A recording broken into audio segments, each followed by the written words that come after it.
ফাঁকা না রেখে এই যে কিছু লেবুর চারা এখানে লাগাই দিছি। এখানে আবার যদি এই সাইডটা দেখাই তাহলে এই দিকে। আসসালামু আলাইকুম।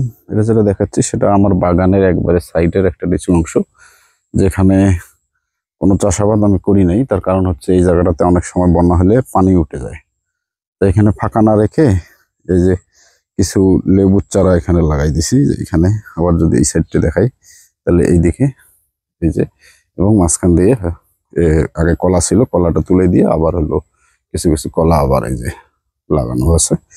এই যে লেবু, এই লেবুটা আমি ছোট কাটিং আর কি চারা লাগাইছিলাম।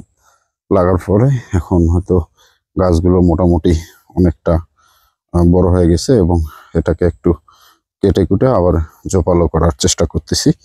এই কারণে সাইড দিয়ে যেগুলো বের হয়েছে এগুলো হলো নতুন সব ডালপালা। এখানে হয়তো স্প্রে করার পরে তাহলে এটা থেকে সুন্দর, আমার মনে হয় যে এই সিজনে হয়তো এর ফুল আসতে পারে। তো এটার পরবর্তী আপডেট আপনাদের সঙ্গে আমি শেয়ার করব। ধন্যবাদ সকলকে, ভালো থাকবেন। আসসালামু আলাইকুম।